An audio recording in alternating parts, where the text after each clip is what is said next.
So friends, today we'll be starting one more concept, that is independence of auditor. Okay, so I'm going to share the screen with you. Give me a moment for that. Auditor's independence we are talking about. Earlier also I had very briefly told you about that. Today we'll learn little detail about that. I think you are seeing the screen. Screen is visible to you. Please keep on responding. Is it visible or not? Yes, sir, it's visible. Yeah. Now, friends, uh, there are various things or various elements of audit. In every audit situation, uh, the conceptual framework of audit involves or includes these elements. Okay, there are certain elements which are appearing before you. Can you see them? Please read one of them. First of all, can you read it here? Yes, Read the this. first is professional competence and due care. Due care. That means what is expected, that whenever we are doing the audit, first of all, we should have professional competence. Professional competence means we should be able to conduct that audit. We should be competent enough to conduct that audit. Okay, it is not that one person is just qualified. He is competent to do any kind of audit. Certain kind of audit needs certain expertise. Let us you can think. Let us say somebody doesn't know anything about forex market, and let us say he has to audit some forex transaction or some treasury related transaction. Then it will be difficult for him. He may not be competent enough to handle that transaction. Or you can say some situation one has to verify the, let us say, computer programming kind of thing. In that case, unless somebody is professionally competent, somebody is has that kind of competency to understand the computer program, how outputs are generated, it will be difficult for him to express an opinion on the financial statement. Is it not? So in every audit situation, this aspect has to be taken care of. Professional competence needs to be ensured before taking off an audit, right? Suppose someone is doing a Yes, sir. concurrent audit of a bank. So one has to see whether he's capable of conducting concurrent audit. There are specific trainings are there, specific programs are there. If he has taken that training, then okay, he can do that. Similarly, sometimes audit involves some element of systems audit also. So if he is capable of doing system studies, he is properly qualified, then he should be able to handle it. Okay, it's not that everybody can handle every situation. Understood that meaning? So audit should be handled with professional competence and due care, with care. That means with utmost care, one should handle the audit situation. As you have seen earlier, I had shown you some audit programs, various aspects, although almost all the elements of the financial statement needs to be covered in an audit situation. And each of that items needs to be handled with due care. Integrity is one more thing that we had also discussed earlier. That means what? This means even if no one is controlling you or no one is watching you, still you should do the right thing. Okay. So integrity needs to be ensured in every audit situation. Even if there is no regulatory authority, still you have to do the right thing. Objectivity is that when auditor is taking a decision on a particular issue, he has to evaluate it objectively. That means there should be clarity in her mind. If this thing is there, that will implication will be like this. Okay, that means his decision or his conclusion about a financial statement or an element of financial statement should be based on certain objective criteria, not on some subjective criteria. Did you understand the meaning of objectivity? Or if you have doubt? Yes, sir. So actually, there is some disturbance from your side, sir. Yeah. Okay. Okay. Let us try to manage with that. Okay. Otherwise, signal is proper. Yes, the connection is all right. So there is some Uh, background yeah, disturbance. there is some background noises there, and I find it unavoidable. Okay, let us try to manage with that. If in case it becomes totally unavoidable, we'll think some other thing. Okay, it is coming from outside. Yeah. So we are talking about the objectivity. So each items of financial statement, when auditor is reviewing it, auditor is checking it, he should objectively see those things. Okay, he should clearly know what are the aspect he is going to verify in this thing, and if to what extent, let us say, misstatements are tolerable. We should objectively know that thing. And the entire audit activity is confidential in nature. So confidentially needs to be maintained. Auditor needs to handle various confidential documents of the client. Is it not? Confidentially needs to be handled, needs to be maintained. And auditor also expected to behave in a very professional manner. Okay, he should not become too informal with the client, right? Because in certain situations, he might have to take a decision which may go against the client. So professional behavior is expected. But today, what we are going to focus on this concept, that is the concept of independence. All other elements are definitely essential, but what is most essential is the independence. What is that independence? You are going to learn that. Right now, you must be thinking, or you might be knowing, when you talk about independent, or earlier also we had discussed, in an audit report also you must have seen, it is written the independent audit report, is it not? Or report of an independent auditor. Your basic concept is that auditor is independent of the business entity, meaning he does not have any vested interest with the business entity. Are you getting it? Yes, sir. Yes, sir. Okay. Now, coming to this concept of independence of the auditor. So, two things are involved here. These two things we might have discussed earlier. What are the two things? One is independence of mind. Second thing is independence of appearance. Okay, right? Of course, both the things are interlinked. Right. So we'll be understanding what is that independence of mind, what is the independence of appearance, and both these concepts, the independence of mind and independence of appearance. And these things are defined in the code of ethics for professional accountants, which are issued by IFAC. You know, already know what is IFAC, that is International Federation of Accountants. In their code of ethics, these two concepts has been explained. When we talk about independence of mind, we are referring to state of mind that permits the provision of an independent opinion without being affected by influences, allowing an individual to act with integrity and exercise objectivity and professional skepticism. Meaning, the state of mind should be such that no one should be able to influence that person. Okay, auditor state of mind should be such that his decision or his way of work, his auditing, as regards to integrity, objectivity, and professional skepticism, should not get affected, should not be influenced. Right? Let us say auditor has decided, I will do this data verification 100% checking. I'll go for balance confirmation. Let us say client says, don't do it, it is unnecessarily not required. You see, all the data things are genuine. And he should not change his decision. Auditor should not change his decision. That means his decision should not get influenced by the,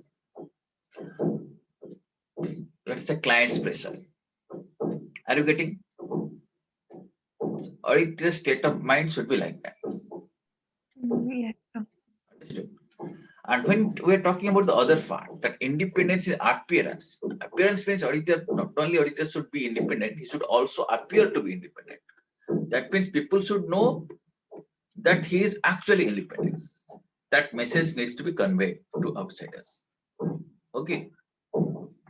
If you read it or read the definition which is provided by IFAC, What is independence of appearance? The avoidance of fact and circumstances that are so significant that a third party would reasonably conclude an auditor's integrity, objectivity, or professional skepticism has been compromised. That means auditors should avoid that situation so that a third party or any outsider should not conclude that the integrity, objectivity, and professional skepticism is compromised. Okay. The third party should never conclude that these which are the essential things in an audit situation are compromised. If third party get a message that auditor's integrity, objectivity, and professional skepticism things are compromised, that means auditor may be independent, but it appears to the outsider that he is not independent. Okay, so the independence of auditor has not only to exist in fact, but also appear to so exist. That means outsiders should also perceive that independence actually is existing. Are you getting me?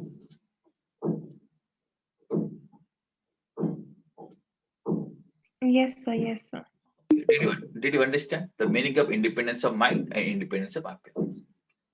Yes. So actually, in between your so your voice, I couldn't hear so because of the background voice. Okay.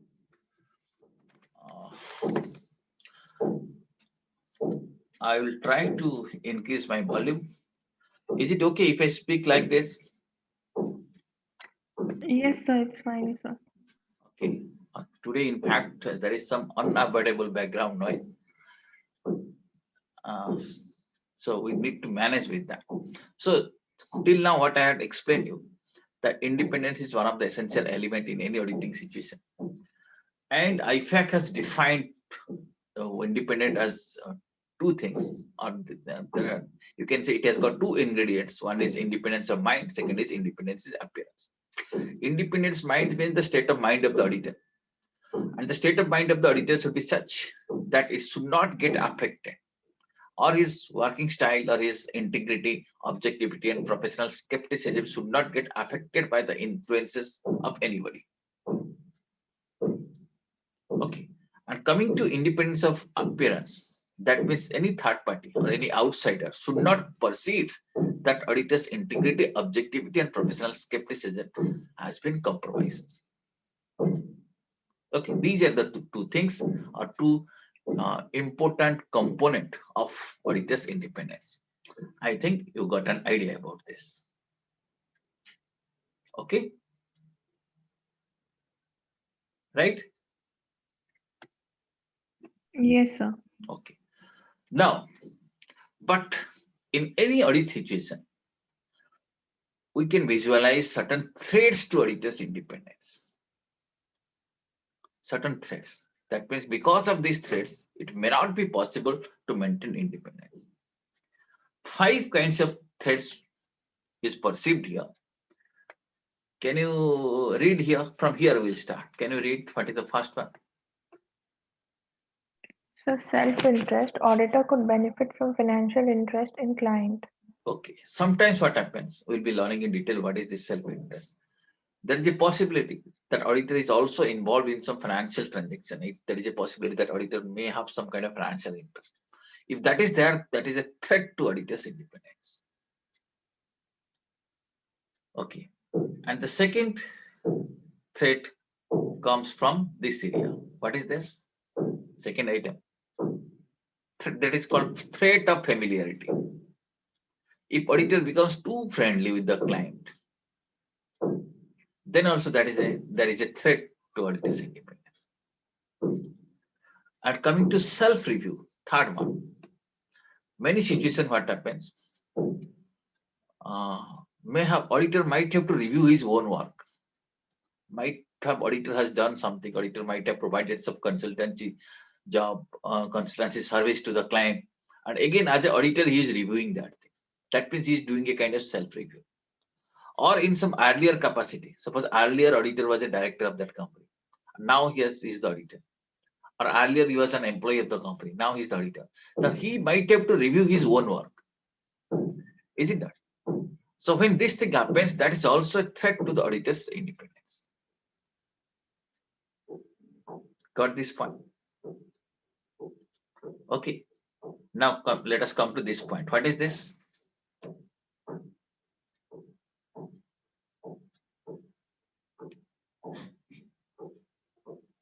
What is the fourth one? Yes, advocacy. Advocacy. This concept is that here auditor promotes the client's argument, or auditor promotes the client's opinion. If client is biased and client is arguing in a certain thing, auditor also supports that. If that thing happens, that is also a threat to auditor's independence. And the last one, can you read it?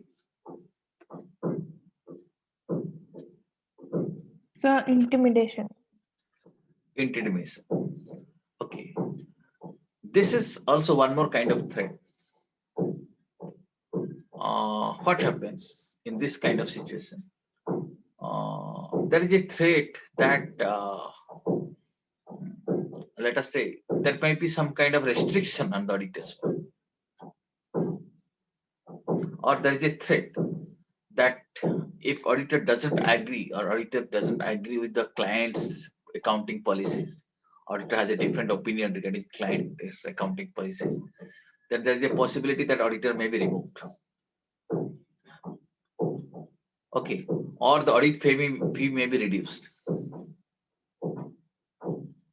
So these are the 5 kinds of threats, which are in fact the threats to independence. One by one, we'll be learning now.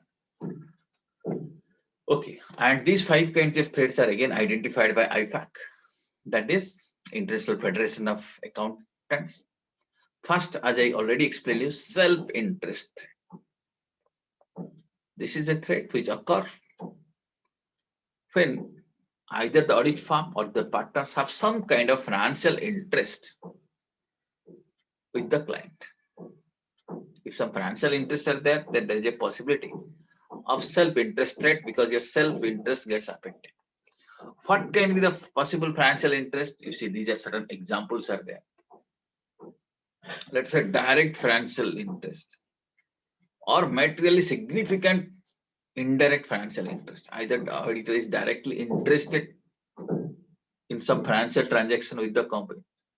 Auditor might done some financial transaction. Let us say auditor has also supplied material to the company. Then in the client's book, auditor is a debtor. Is it not? He has some financial interest, or indirect interest is also possible. Auditor has not supplied, but auditor is also, or auditor's relative is also a partner in some other business. That business has supplied material to the client. So there is some financial interest or not?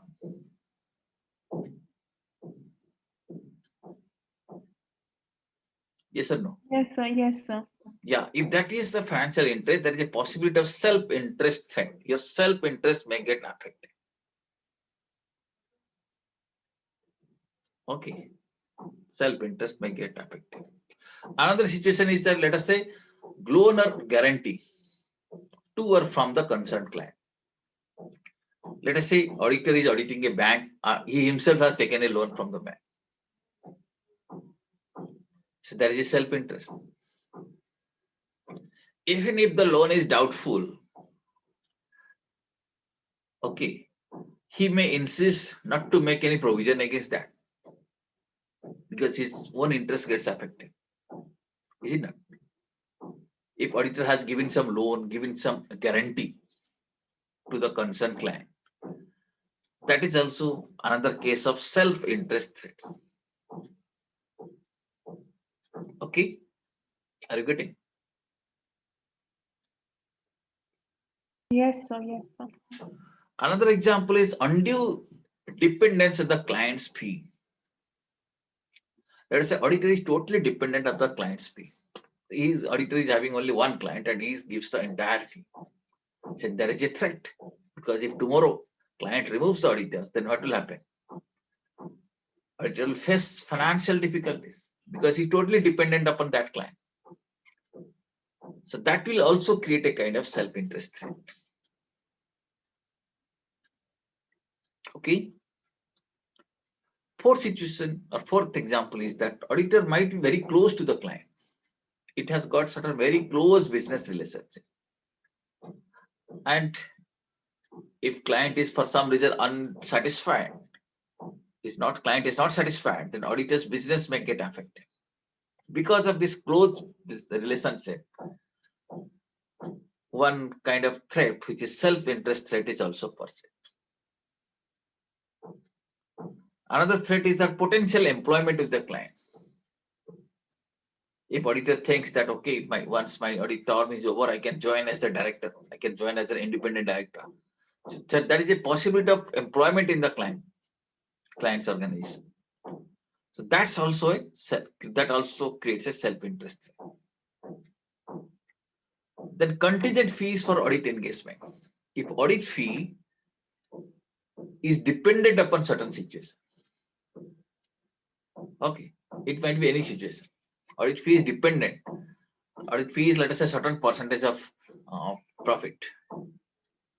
That fee is contingent upon certain situation. Then also auditor's self-interest gets affected. Are you getting? So these are the examples of situations which may create self-interest threats. Did you understand this?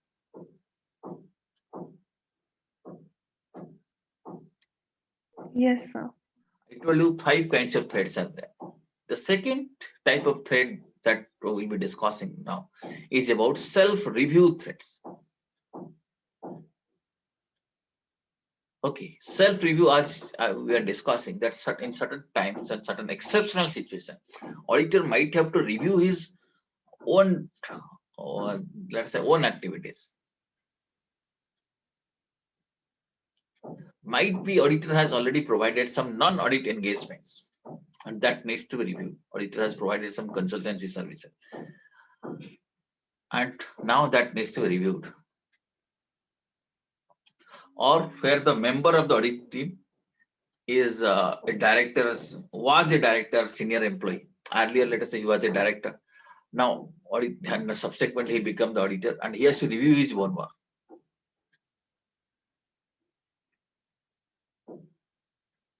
Okay. So these are the situations which bring self-review threats. When auditor, having recently been a director, let us say recently he was the director, and now he become the auditor. That is one situation. Second instance is that when auditor performs services that are themselves subject matter of audit, auditor provides a service, and that service is also a subject matter of audit.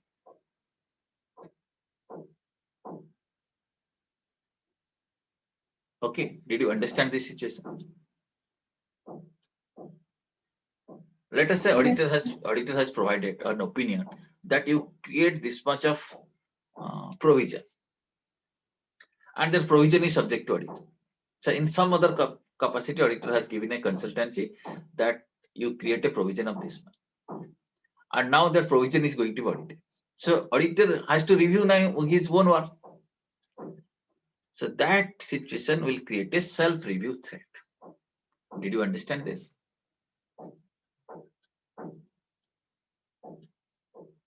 Okay. Yes or no?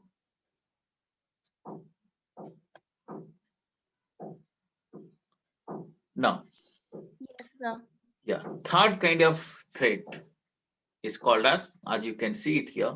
Can you read it here? What is this? What kind of threat we are referring to? Advocacy threats. Advocates threats. This situation arises when auditor promotes or is perceived to promote the client's opinion to a point where people may believe that the objectivity is getting compromised. That means auditor is supporting the client's opinion. Let us say client is giving some kind of logic. Let us say client is saying the life of asset is 30 years. And auditor is trying to justify that thing. Okay, life is 30 years. If auditor tries to justify that thing, what happens? There is a possibility that auditor's independence may get affected. auditor should do his own evaluation. It should find out whether life of that asset is 30 years or 20 years or 20 years. Because accordingly, depreciation may get affected. And if depreciation gets affected, it will affect your financial statement. Right? If auditor promotes these views of client, or auditor is perceived to promote the views of the client, there is a possibility that the objectivity of audit is getting compromised. Okay. So that is the situation. In fact, the auditor becomes client's advocate. Client is providing some logic and auditor is trying to support him. Okay. So this threat is called as what? Advocacy threat. Okay.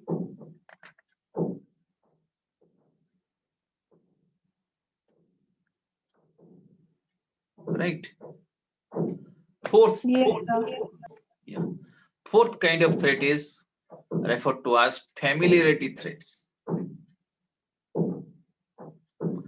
Meaning, as you can understand from the name of this threat itself, that means auditor becomes too familiar or too friendly with the client. It becomes too sympathetic to client's interest. Auditor feels if I do this or if I qualify, well, maybe client's business will get affected. This may occur in many ways. Suppose in which situation auditor becomes too familiar. Let us say close relative of the audit team is working in the senior position of the client's business, or a former partner of the audit firm has already joined as a director or a senior employee in the client's office. Or auditor might be having some long association with the client, so naturally it will become familiar. Or situation like acceptance of significant gifts or hospitality from the client. Auditor has accepted some significant gift or hospitality from the client. If these things are there, then there is a possibility of familiarity threat. Did you understand?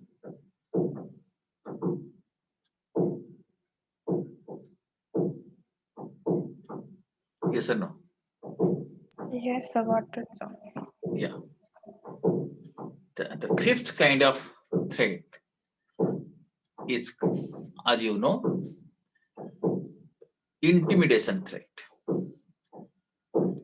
This occurs when auditors are deterred from acting objectively with an adequate degree of professional skepticism. That means this is a kind of situation when auditors are discouraged by the client. Discouraged by the clients to, let us say, to follow objectivity or to be professionally skeptical. Client is discouraged. Okay, what can be the possible situation? Let us say threat of replacement. So client is, there is a threat that if auditor disagrees with the application of accounting principles, there is a possibility that he may be replaced. Or there may be pressure to disproportionately reduce the work in response to reduced audit fee. Audit fee may be reduced. Okay, so these are certain situations that is called as intimidation threat. Did you understand these 5 kinds of threats? And these are in fact threats to what? Independence. Okay.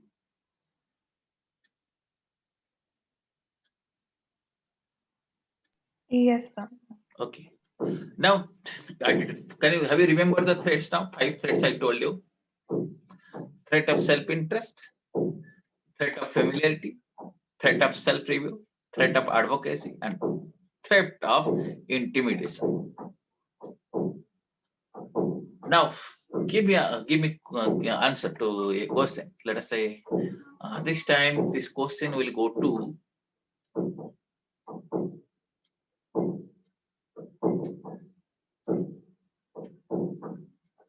Bharat, are you there?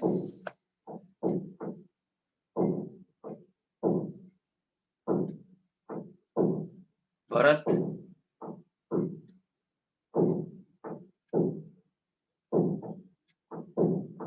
are you there or not?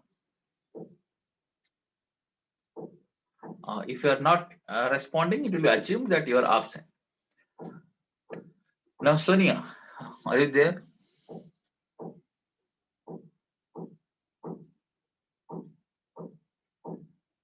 Sonia, So she's there. Sonia, can you respond?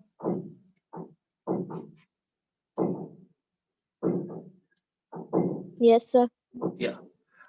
Sonia, here is a question for you. Yes, sir. Okay. Now, let us say auditor has taken a loan from the client. Do you think auditor's independence will get affected in this situation? Or is there any threat to the auditor's independence? So I think there is it. So there is a threat. There is a threat. Then what sir. kind of threat it is? So I have shown you these 5 options. Yes, sir. What kind of threat is that? So Auditor has been self-interest. self-interest.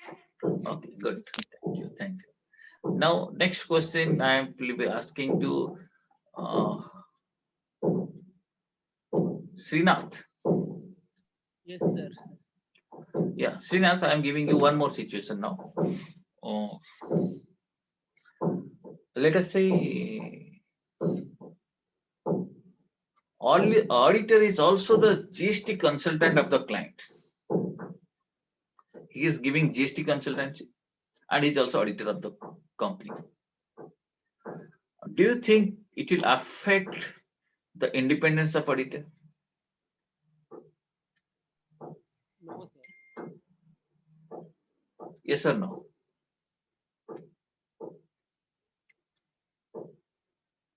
It's 50-50%. 50-50 means what? If the auditor is like supporting him, then If auditor is like? helping the client, then No, you see, whether helping or not, we do not know. All that it happens that auditor is also the GST consultant. And our question is that whether auditor's independence will get affected in this situation or not. You are not sure? sir, not sure. Okay, you are in doubt. You are saying 50-50. Okay. Now let me ask the same question to Bhavana. Yes, sir. You feel independence gets affected? There is a threat to independence. So can you repeat the question? Actually, I was Question is that auditor is also the GST consultant. okay. Whether auditor's independence, whether there is a threat to auditor's independence in this situation. So I don't think there is a threat. You don't think there is a threat. Okay. Have Then you if understood? he knows, like if he knows the like who hired him for the GST consulting GST, if he knows him very well, then yeah, he might like do something in the auditing to Now, help him. whether he is doing or not doing, that is not an issue. Question is whether there is a threat or not. No, sir. So you are saying no. Okay. Yes. Now the question goes to now.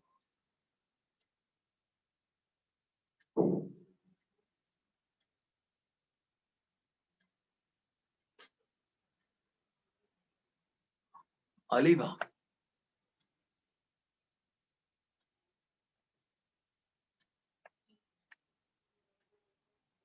Aliva, are you there?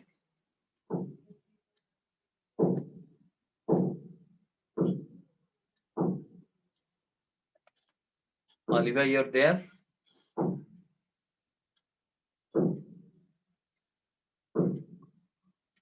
Okay. Seems Aliva is absent. Now, question is for Mrudula now. Situation is same. So can you please repeat the question again? Yeah. Question is, auditor is also the GST consultant. He has been providing GST consultancy service to the client. Is there any threat to auditor's independence?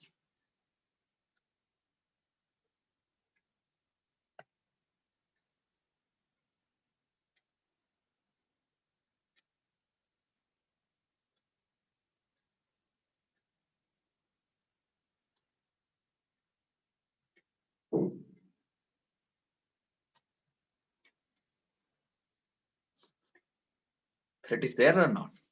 Or you Sir, cannot explain? I believe that only statutory auditors are the. Yeah, he is the statutory auditor.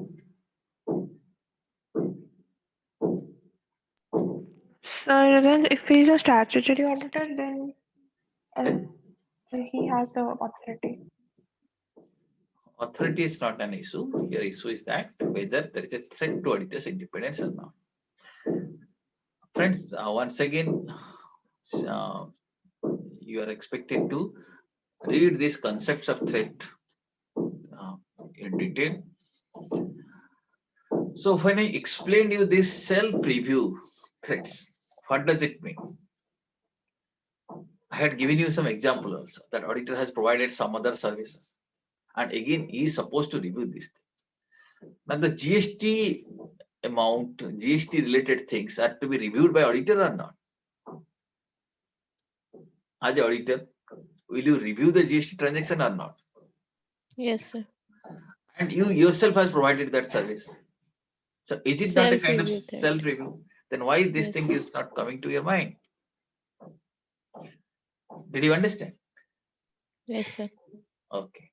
Now let us say, let me say another situation. Auditors, yeah. One of the director of the company has retired and joined the audit firm. Okay, director has retired and joined the audit firm, the firm which is providing audit. Is there any threat to auditor's independence? So intimidation. No. First of all, tell me, is there any threat? Yes or no? Yes, sir. If it is there, then what kind of threat is that? So intimidation. No, I will not agree with that. Who is replying? So Sonia. Sonia. Sonia. Think again. Self-review. So maybe family. Familiarity. Yes, Yes, sir. familiarity. Okay. Right. Or it might be self-review also. In director, he must have done something.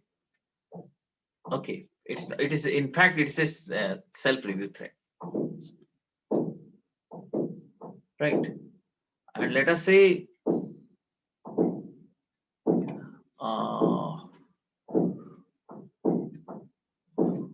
one of the let's say audit firm's partner's brother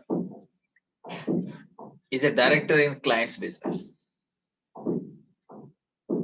Did you understand? Partner's brother is a director in client's business.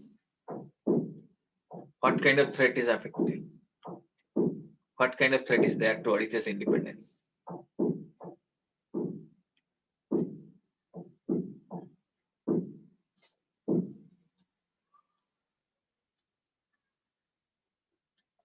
Who can tell me? Naturally, it is threat of familiarity. Okay. Now, let us say client is arguing that this particular transaction should not be recognized as sales. Okay, this particular transaction should not be recognized as sales because some logic client is giving. But let us say goods are not physically shifted to client's place. Our auditor is supporting that view. Right. So this creates a threat to auditor's independence, or people will perceive that auditor's independence is compromised. But here question is what kind of threat it is. Clients is giving a view on an accounting treatment and auditor supports that.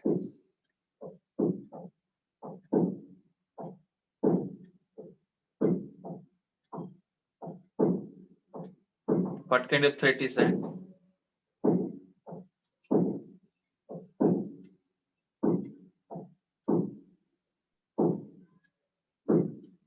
So self-interest. No.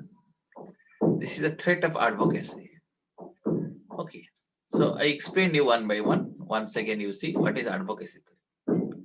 Occurs when auditor promotes or is perceived to promote. That means people are perceiving or it is promoting client's opinion.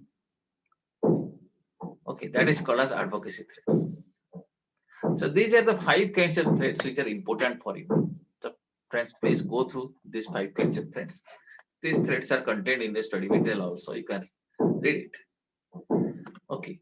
Now you see it is important to maintain auditor's independence. As you have seen in different audit situations, auditor may be exposed to various kinds of threats. But now the question is how to safeguard this independence. Threats are there, and it is the responsibility of the auditor to keep his independence intact. As you know, not only independence should be maintained, it should be appear to be maintained also. Right. So it is auditor's responsibility to remain independent, and therefore he is expected to safeguard the threats which may arise in different situations. And now, how to safeguard the threats? Here there is a list of certain guiding principles. That principles may be followed to protect this kind of threats. Right. So we expect that public or the stakeholders should have confidence on the quality of audit.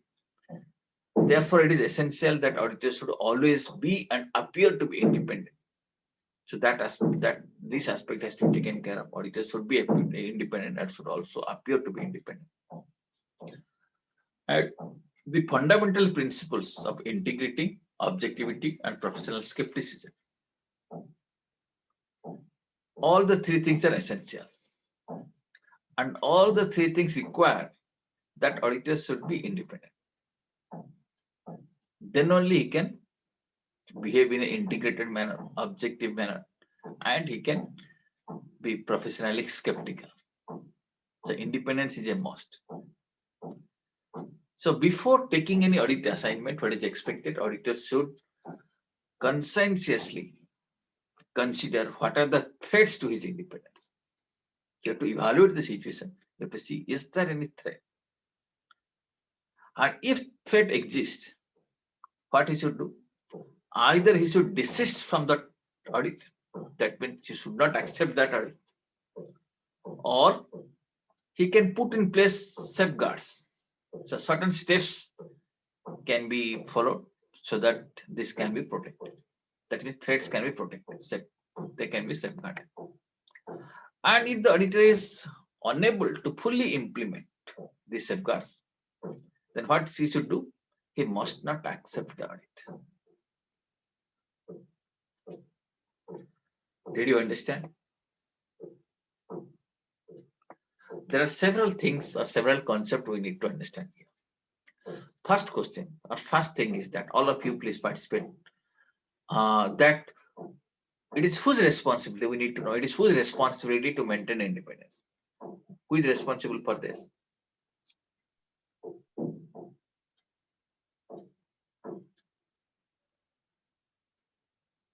Who is responsible for auditor's independence? Himself only. Who?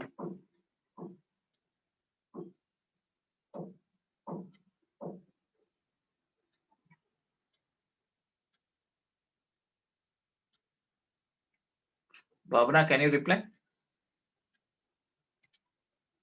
Yes, sir. Who is responsible for auditor's independence? It is who's Sir, responsible? sir, it's the who had appointed them. Appointed them. That means company has given appointed or members are appointed. They are responsible to keep auditors independence. Answer is Sir, no. it's also It is auditor who is responsible. So it's the responsibility of the auditor himself to maintain independence in any audit situation. And he should be independent and he should also appear to be independent. Okay, and the fundamental principles of audit, namely integrity, objectivity, and professional skepticism, necessitates him to remain independent. Otherwise, he cannot practice audit. Okay, so in every audit situation, what is expected? Before accepting the audit, he should conscientiously consider whether there is any threat to his independence. It is his own responsibility. He has to see if there is any threat in independence or not. He should be able to evaluate the situation and to visualize if the threat is there or not. If the threat is there, what he should do? He should either desist from the audit, that means he should not accept that audit, or put in place safeguards. He should make some attempt to safeguard the threat. Okay. And if for some reason he is unable to put in place any safeguard, then what he should do? He must not accept the work. He should not take up the audit assignment. Did you understand now? Okay. Now you might be thinking, then what kind of safeguard measures one should take?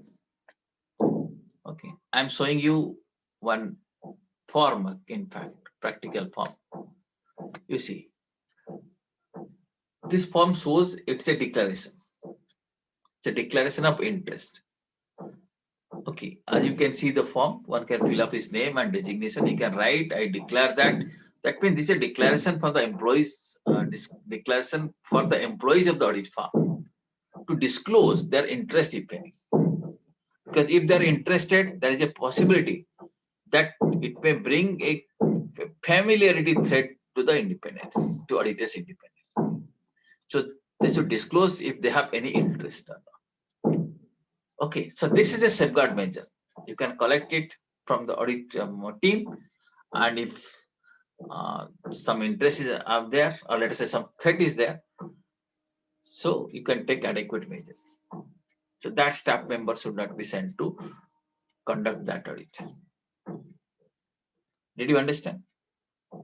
This is an example of safeguard measure that can be taken.